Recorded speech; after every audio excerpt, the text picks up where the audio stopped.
Oh, there you go. See, there's nothing in here.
Jesus' work seemed never ending. He saw the need to draw apart and rest, but the crowd still followed. Jesus now had 12 men who went with him as he traveled, teaching and healing. The disciples and their master did not have any time for themselves. They did not have time even to eat their meal. They landed at a deserted place in the country where they hoped to have a quiet time together.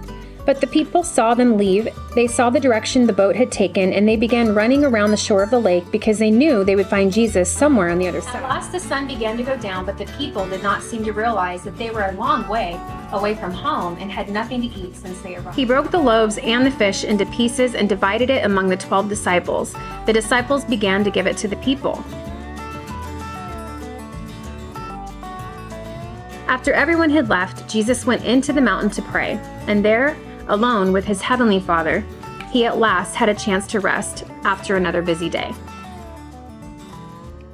Good morning and welcome back to the cabin. Today we are going to be tapping some birch water. It is the end of the season for that here in Alaska, but I have a really good friend who is also a realtor that helped us purchase both of our cabins here. And he called me this morning and he said, Tina, I'm making a new sourdough starter and I'm making it with birch water, and the starter is just thriving. Birch water is extremely good for you with lots of minerals, and apparently I didn't know it also has a natural yeast to it. So he said that the sourdough starter is doing wonderful with the birch water. So I told you I wanted to get out here and try to tap some before it was too late. I've been meaning to start a new sourdough starter. I just haven't had the time to do it. Unfortunately, my starter that I had in Virginia did not make it on the trip across country. It just never would reactivate properly the way that I wanted it to. So I decided to throw it out and I wanted to start fresh with the new batch. But you know, life is busy. So that's what we're doing this morning. But I came up here in the sheep pasture really quick to let Sarah out because she's screaming at me. It's been a couple days since we let her come hang out with us outside. Come on. So while we're out here messing around with the birch trees, I'm gonna let her just hang out with us for a bit. What are you doing? You want me to pick you up, huh? Yeah. You want to go play? Want to go say hi to everybody, huh? Oh. Oh, Sarah. You're gonna break my lens, woman.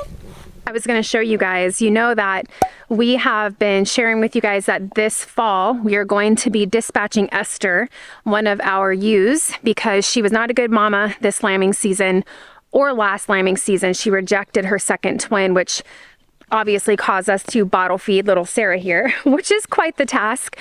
So she is going to be culled this fall, and because of that we have decided to purchase a new ewe. And we went to the same breeders where we got our flock from originally. They're super sweet people, and they have a beautiful flock of Icelandic Shetland cross. So we went back to her and said, hey, we're going to be getting rid of one of our ewes this fall, and I would like to keep my flock numbers up, because as you saw this morning, we are in full swing of milking season, and I'm super excited. Out of 2 ewes every morning, I'm getting a solid pint of milk, which is the perfect amount for our family. There's only 3 of us, and you know, a pint of milk every day is the perfect amount for us. But I would like to increase that a little bit, just because I want to make yogurt and soft cheeses and butter and all the things eventually with our beautiful sheep milk. So we got another ewe, and she came with a ram lamb. Her name is Phoebe. There's Esther and Naomi napping with their babies. See if I can find Phoebe. She's still a little shy, kind of learning her new surroundings. There's Phoebe with her little ram lamb. We're naming that little guy Enoch. He is pitch black and absolutely adorable. So we're gonna give Phoebe and her little baby about a week to adjust to being on the new homestead. And in the next couple days, Joe and I will get out here and shear her. You know, we just sheared all of our sheep, so we wanna shear her so she can be rid of the big coat of wool for the warmer summer months that are coming up. And then probably next week, I will introduce her into the milking routine like the other ewes. But you guys, we're so excited. The sheep milk is phenomenal. It's everything I remember from milking sheep in Virginia. It is sweet and creamy, and it's raw, unpasteurized, unprocessed. It's just delicious. Hello, Enoch. Sarah, what are you doing? You're knocking me over, woman. You're knocking me over. It's not time to eat yet, silly goose. You don't love me, you just love me for my bottles.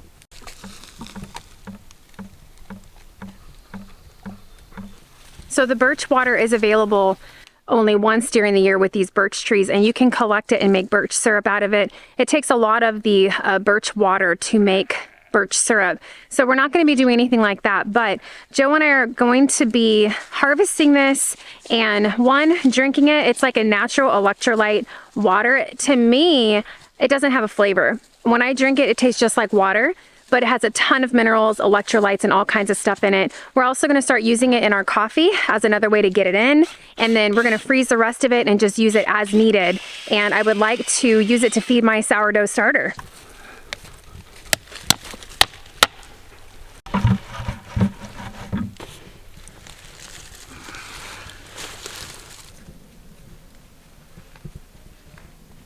Are you exploring? Are you exploring?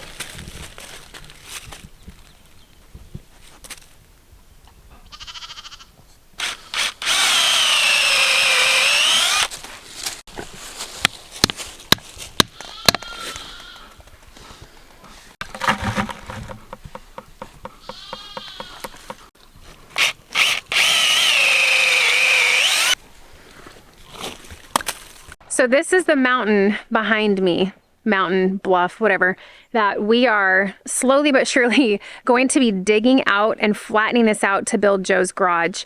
You know, we're just taking it one step at a time. We don't even know for sure if we're gonna get this done this summer. This is a lot of dirt to move, but Joe's kind of been picking away at it little by little. The tractor's working great, but it's just gonna be very time consuming. I am excited though to get all of this out and get it flattened out to give us more space around the cabin so that we just don't feel so closed in with all of the things and the vehicles and stuff. The other thing is that the ground is not 100% thawed out yet. We've actually hit ice in several spots, so he's digging away, chipping away as he can, but we still probably have to wait about another month before we can really get in there and dig it out because it's still frozen. You guys probably remember this winter, Kellen and I and Parker came out here and made a temporary pen for Samson, our ram, because Samson has a little bit of an attitude problem. Don't you, Sam? When we first got him, he was fine, but then he became aggressive. It's actually really common for sheep to get more aggressive as they get older, and we just can't really get around him without him trying to headbutt us, and it can be dangerous. People have actually died from that, so it's not something I'm gonna get in there with him. I'm surely not gonna send Parker out here to feed him or deal with him when he's like that. Joe's been kind of dealing with Samson, and it's been great, but this fencing was not meant to be permanent. I am not an expert in putting in fencing. You guys might remember that video. I look kind of funny, but we got it done. We got Samson separated before the lambs came, and that's all that really mattered to me. But since then, he has obliterated this fence. Let me show you. Joe actually had to tie it with a rope. Look at this. Yeah. So we bought some extra T-posts. When we did this fence this winter, me and the boys, we just tacked it up to the trees that were already out here. The ground was so frozen, I couldn't get anything into the ground. So we just used the trees as posts to staple the fence up, and it worked temporarily. But now that the ground is starting to thaw out, we got some T-posts from Lowe's, and we're gonna redo Samson's fence and also make it just a little bit bigger for him. And that way he's good and secure. He sure does make some beautiful babies though, doesn't he? So we're gonna cut this in half and take this part off. And I think Joe's rigging up a rope so that we don't fell it and it falls into the fencing. Joe, way to go with the heating line. Coast Guard coming back, baby.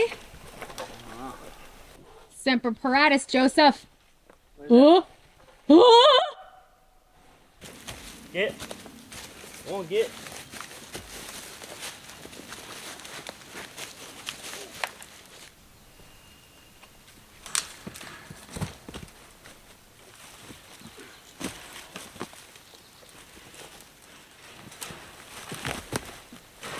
Oh God.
Don't worry, Parker took the hook off of the lure, so he's just playing with the dogs with the lure, no hook.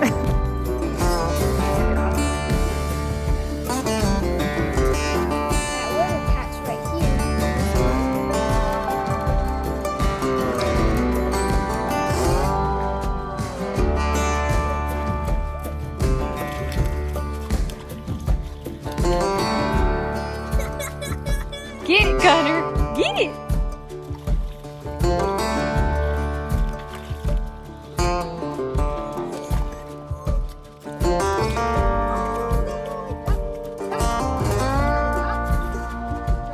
Oh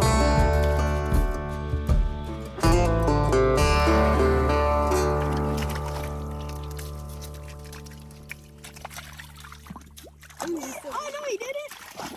Oh!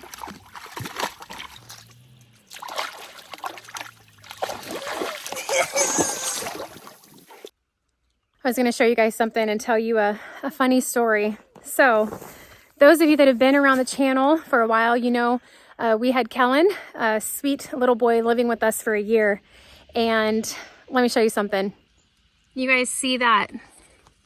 This cut here in this spruce tree?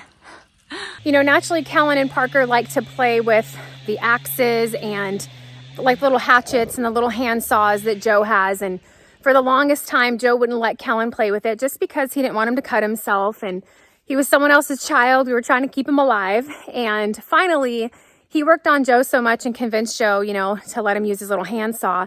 And Joe said, all right, just be careful. And he said, just go cut trees that are already dead or logs on the ground or whatever. He's like, don't cut any of the trees that are alive. I specifically love this little spruce here because it's right off the cabin corner. And I was sitting on the porch one day and I heard and I'm like, what is that? Where is he cutting? That sounds super close to the cabin. And I look over and Kellen is halfway through this spruce tree with that handsaw. I'm like, no, stop, please don't cut down the tree. And he just, oh, I felt so bad. He thought he was in trouble. He wasn't. We just explained to him, like, this is a live tree. Like, it's green, the boughs are green. This is not a dead tree. But it's interesting now. I was just walking up the hill from the pond and I saw that scar on the tree and it's healed now. Wow, that's touchy subject, I guess. We miss Kellen, so that little scar will always be a reminder of sweet Kellen here with us on the homestead. You know, just kind of a visual reminder that time heals wounds. And sometimes that's a good thing. Sometimes it's a bad thing because sometimes it takes a really long time, but time does heal. And even though the wound is still there, it does get easier every day. So yeah, sweet memory.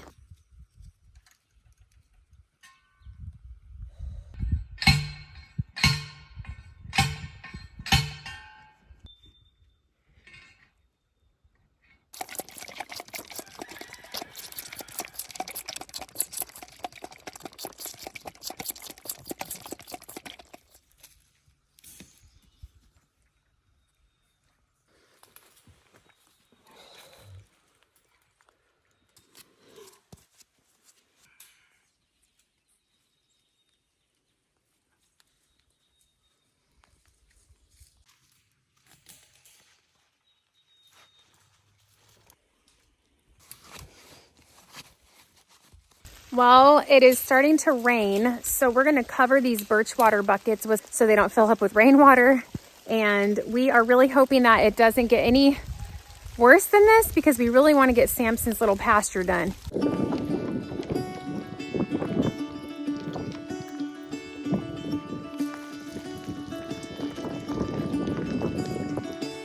Caught behind Venetian blinds, try to reach for the city lines. This ain't where I belong. Hey, look at me, man, what I've become. I've been running east, looking for a sunset, digging deep since 99. What I thought was gone was sitting in my pocket in plain sight all along. I think it's time for me to go, burn all bridges. All I know, I got lost along the way, fell between the foam, pulling stitches. Time to let go, so come what may.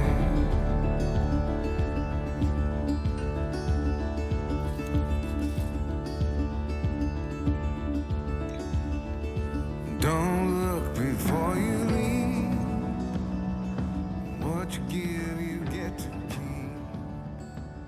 right, well that was fun. Some torrential downpours there for a little while. Joe and I had to come in and change. We got quite the shower out there. Our clothes were like drenched through and our jackets were too. So that dirt is going to be for our garden beds that we're going to be building. They delivered it out, just some good topsoil. We're going to be amending that and adding some things to it, but that's the start of the garden. We still have to kind of prep the area where we're going to be building the greenhouse this summer, but I didn't want to not have a garden this year. So we're going to just do a small raised bed garden, maybe 6 to 8 raised beds. And that way we can still have some fresh veggies this summer while we're building the greenhouse in the background. And just like that, the rain stopped. So we're going to get back up there and try to finish Samson's little pasture before it comes again. I think we're due to have a little bit more. Don't you let him out of there, Joe. Yeah, go in there with your homie. I'm not scared of him. I know you're not scared of him. That's why he's not trying to hurt you, because he's scared of you. We moved that fence up just for like a temporary fence. Just an illusion, so Samson thinks he's still locked up while we are adjusting the new fence. So, you know, because he's a little unpredictable, and I'm not trying to be up in here with him.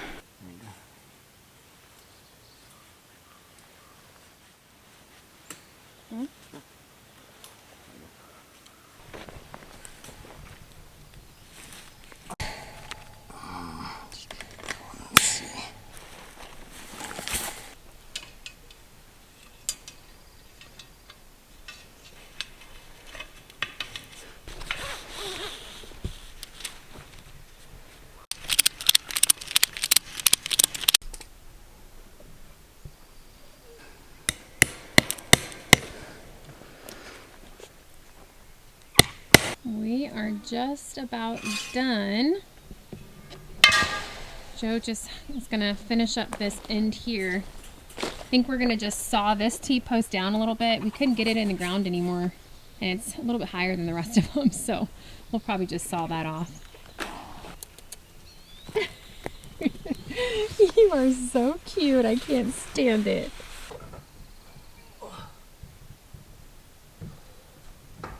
Ooh, double timing it. That gets them all worked up. Look at him, he's still gonna try to get you. All right, the big reveal, Sam. Taking the fence down. If you leave me alone, so I Get to can see do your it. new pasture. Yeah, you bet. That looks so much better. It's bigger, it's more sturdy. I really like it. Thanks, Joe. You're so awesome. I heart you.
It's no secret how excited we are to have fresh milk on the homestead again. This morning, I'm gonna whip up a batch of delicious homemade velvety yogurt in my Instapot. You can do yogurt in an Instapot, you can do it in a food dehydrator. You just need somewhere warm that you can keep it long enough to incubate the yogurt to allow it to set.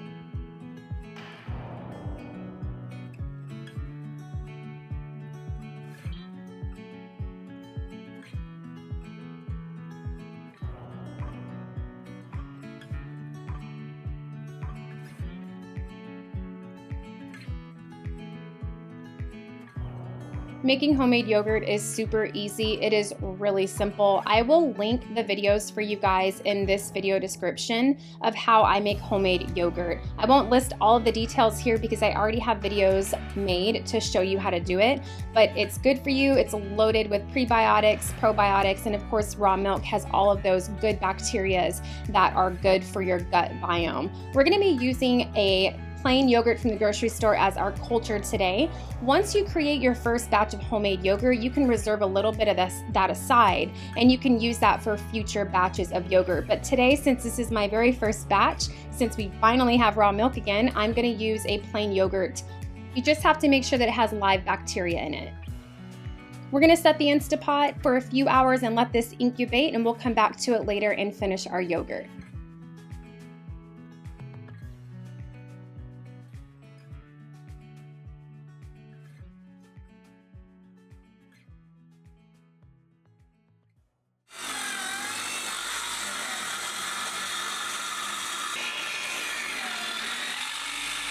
We are working on some new projects.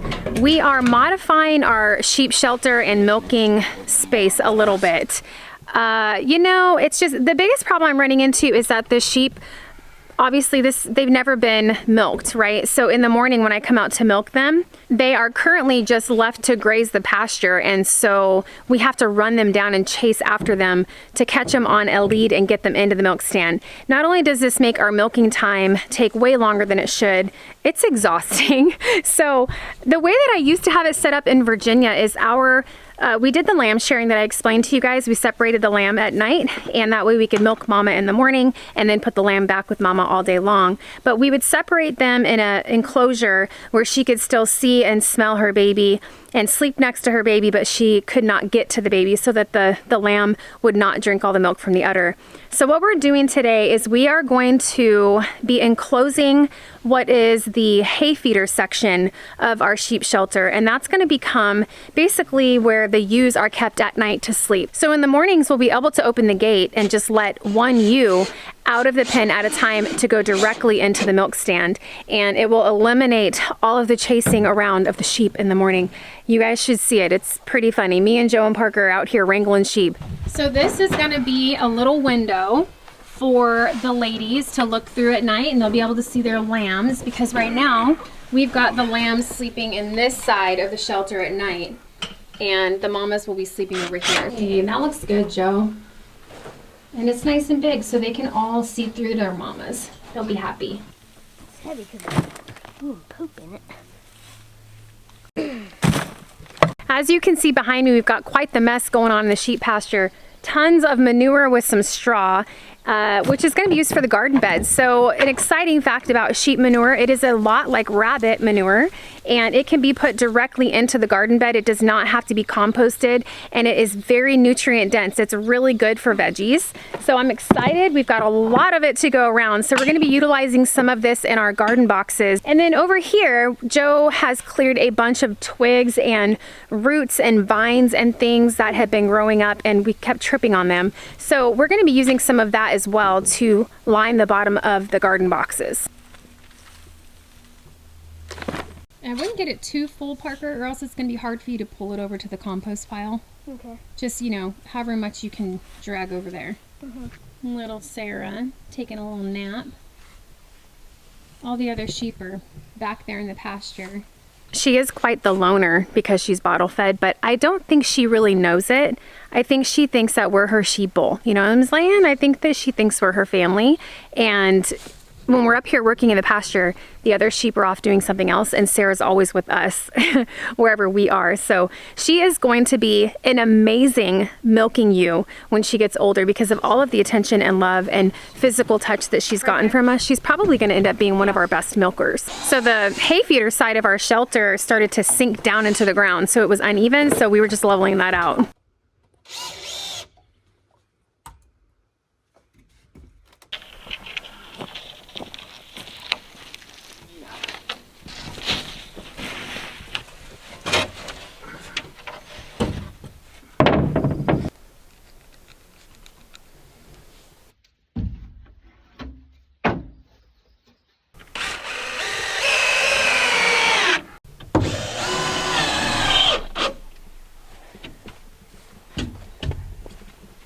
You guys want to see the cutest thing in the world? Only a milker would appreciate this. Look at these tiny little baby teats. Look at those little teats. Sarah, yes, you're gonna be a mama someday. Little teats, look how cute they are. Look at you.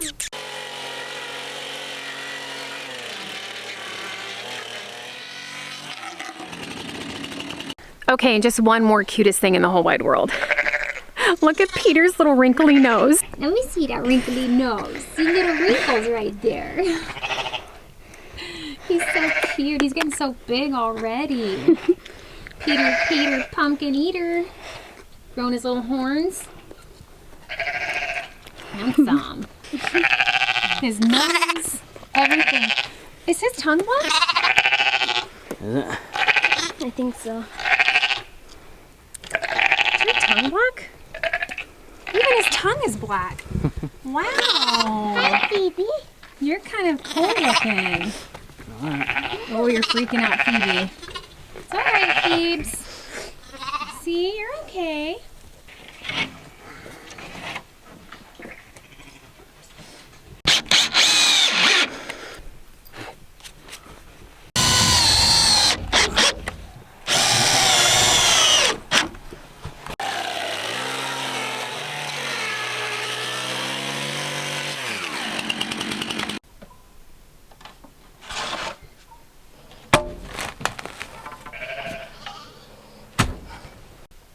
What are you doing, pretty girl? Don't know.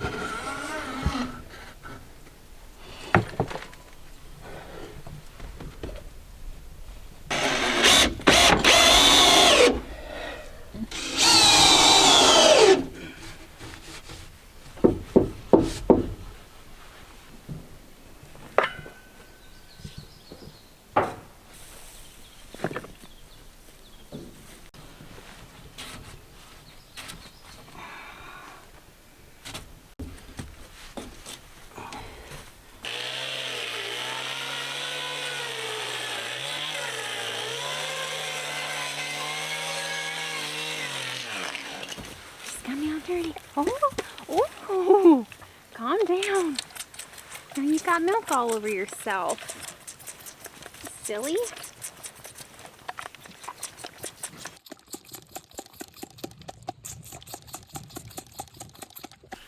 Are you gonna take a nap now? Oh, Sarah. You sweet baby. You sweet baby. Yes, you are. Oh.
Joe is going to help me modify my milk stand a little bit.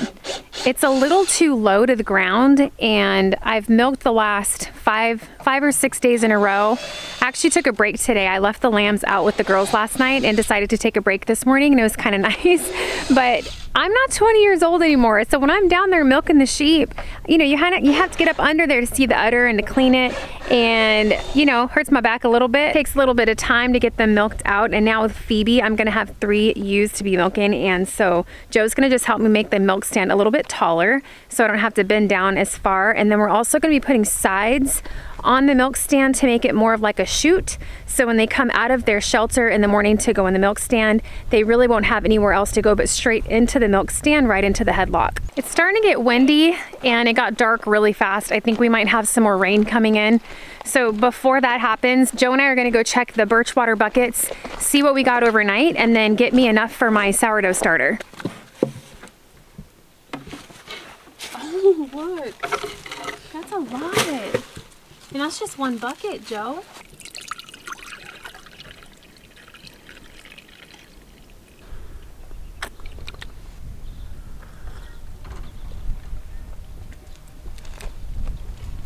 Doesn't taste like anything but water. What do you think? Tastes like anything? Got a little tree taste. Kind of sweet, kind of cardboardy. Cardboardy? All right, I'm gonna throw together this sourdough starter really quick. Pretty much everybody knows what sourdough starter is, right? Like there's just this huge community of sourdough people. But in case anybody watching doesn't know what that is, sourdough starter is basically a live ferment of flour and water combined together. And when you ferment it on your countertop, it brings in the natural yeast that's found in your environment. So the sourdough starter acts as it's a culture. And so it helps your bread and your baked items rise. And what's really neat about sourdough starter is you can essentially create this starter and it's alive. You've got to feed it on a regular basis and you can use this to rise all of your baked goods forever. It will last literally forever as long as you take care of it and feed it properly. And I kind of, geek out about that a little bit. I love, obviously, anything that has to do with self-sufficiency, having my own chicken eggs, having my sheep for milk, raising our own meat here on the homestead, gardening, and all of the things. And so for me, sourdough starter, having my own yeast here in my kitchen is kind of exciting. In 2020, we ran out of toilet paper, we ran out of everything else. And it was kind of cool that I didn't have to worry about going to the store and fighting people for yeast, because that was one of the things that was completely out. Everybody's like, let me learn how to bake bread now that COVID happened, right? So sourdough is just one of those things that can help you become a little bit more self-sufficient right in your own home. Making sourdough and keeping sourdough is extremely easy, you guys. There's nothing to it but a little bit of flour and water. Now you can use organic, you can use any kind of flour, but if you're gonna buy store-bought flour, I would highly recommend using, like unbleached organic. You don't want any of the chemicals and the nasty stuff in your starter. And for me, I've found when I grind my own flour here at home in the grain mill, my starter does better. It just tends to like that flour a lot and it gets super active. So I'm going to use that, but you don't have to use that if you don't have a grain mill and wheat berries and things. You can just use flour. My friend Justin is using rice flour because he has issues with gluten. So there's lots of ways you can do this, but what it boils down to is just flour and water. So we're going to mix I've got a cup of flour here, and we're going to mix a half a cup of our yummy birch water. So you can use regular water, obviously. I've always made my sourdough starters with regular water. We didn't have an abundance of birch trees where I came from, but Justin says this birch water is making his sourdough starter super happy. So we're gonna give it a shot and see how it goes. All we're gonna do is give this a good stir. And we're gonna put a coffee filter on it with a hair tie and leave it on the kitchen counter until tomorrow for a full 24 hours. And you just wanna keep it stored in a dark, cool room temperature area. You don't want to set this in a windowsill or anything like that. And tomorrow we're going to come back and repeat the process. We are going to end up discarding some of this, and we're going to do the same thing, and we're going to feed it with flour and water.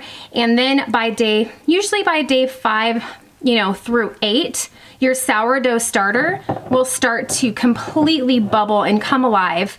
And if you do it right, and it does well, it should actually double in size. And that's when it would be ready to use for baking. And from there on out, you just have to feed it and maintain it. And if you get to the point where you don't want to feed it, or you're going on vacation and you just want to take a break from your starter, you can feed it and put it in the fridge. I've actually put mine in the fridge for up to like 3 weeks at a time. Came home and fed it and it came right back alive. So no problem there. It's actually really easy. I think some people are like super scared of a sourdough starter, and it's very, very easy to make and very easy to maintain. I have a playlist, a sourdough playlist here on my channel. There's just a few videos in there, but I do love baking with sourdough, and I have a great video there that teaches you step by step how to make your sourdough starter, and then I also show you how to make a really simple, delicious bread, and also what to do with your discard. You can make delicious flat bread, fry it up with some chives and everything bagel seasoning, make a yummy like soy dipping sauce, and you can just endless what you can do with the discard. So anyway, if you are interested in learning a little bit more about sourdough, you can check out that playlist. Okay, so Joe lifted the milk stand for me. He put it on some 4x4s, which are more sturdy than the 2x4s that were previously there.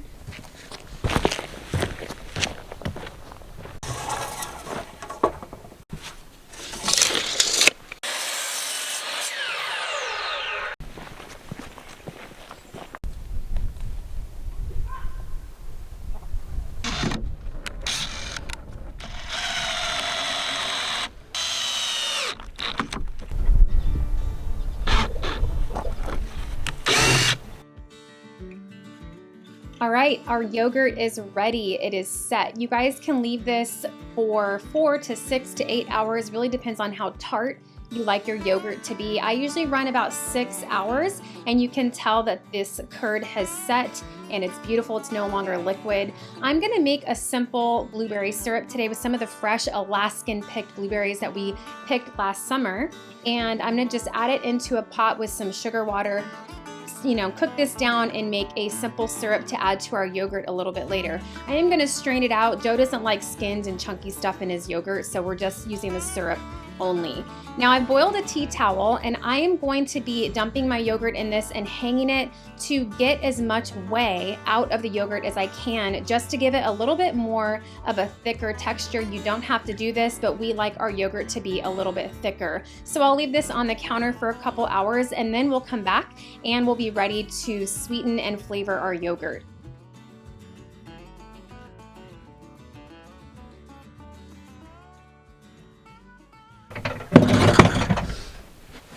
Here we go. We just go right up to the milk stand every morning. Yes. No more chasing sheep, Joe. I'm excited.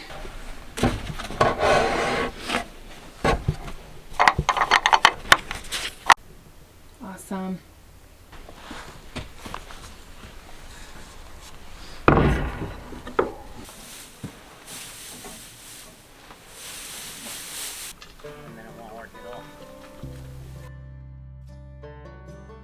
Our yogurt is about ready. You can leave this to hang longer if you want. You can actually leave this long enough that you'll have a cream cheese texture if that's what you want. We're gonna go ahead and hang on to the whey that we have. You can use it for lots of things. And I'm gonna sweeten this yogurt with honey today. Just a little bit of honey, because we are gonna be putting that blueberry syrup on there later. Now, the trick that I found with good smooth yogurt is to blend it after you've made it. I know some people would think that's crazy, but I found blending my yogurt after it's incubated, it mixes all those clumps together and it gives it a velvety, smooth texture, which we really love. Now, I'm gonna be leaving this in the fridge to sit overnight so that it will thicken a little bit more. As you can see, Parker is already digging in. This is a little shot of what it looks like the next day. It thickens a lot when you leave it in the fridge, and it's just creamy and smooth and so good for you.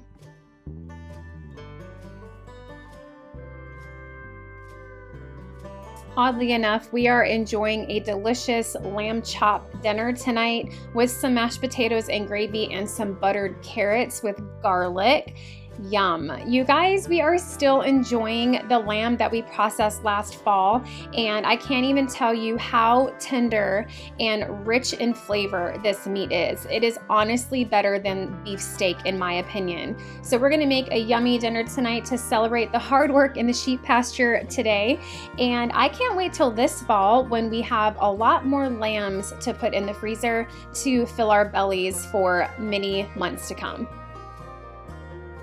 There's been several questions about Sarah, the bottle-fed lamb. You guys are asking if we're going to be keeping her on the farm. The answer is yes. My plan is to have one breeding ram, 4 dairy ewes, and then every year we will process all of the other lambs for the freezer. So we are going to have Naomi, Sarah, Phoebe, and Ruth as our dairy ewes here on the homestead.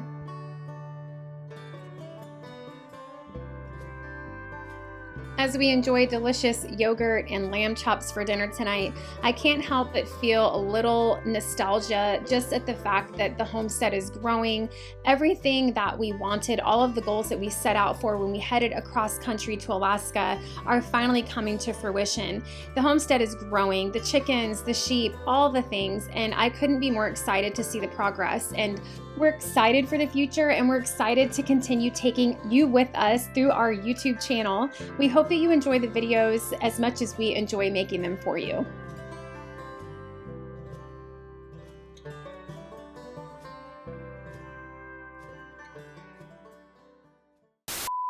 What if this thing snaps and falls on my head?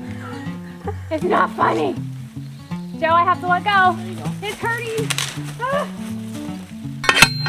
Yeah! Now you're getting it, Joe.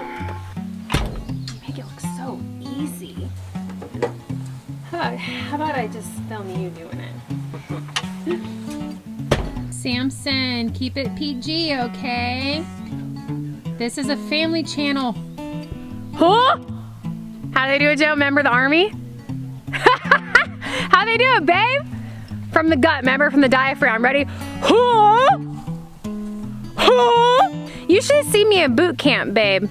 Yeah, it was bad. Everybody else was like, hoorah! And I was like, huh? You can't ignore me. Yeah, I can. You can't. No, you can't. Show them how it's done, babe. Ready? Let's do it together in unison. Oh, okay. Ready? Set. 1, 2, 3. Did you do it though in boot camp? Nah. No, but did you, or did you just like? Nah. Cause you're so quiet. I can't see you yelling like that. Did you sing cadence? Or did you just pretend and mouth it so you didn't get in trouble by the drill sergeant? Did you sing cadence? Good talk, Joe! What was your favorite song? We will rock you. We will rock you. We don't wanna feel all, hey, I wanna hear all, hey, I wanna hold no, ha! You got mud on your face, a big disgrace, kicking your can all over the place, singing, we will rock you. Do, do, do. Tiny bubbles in my wine makes me happy, makes me feel fine. Your left, right, left, your left, keep it in step. Ooh, I like that echo. Hey, echo, look out your window, your dirty, nasty window. Here comes your daddy, rough cut daddy. Pick up your weapon and follow me.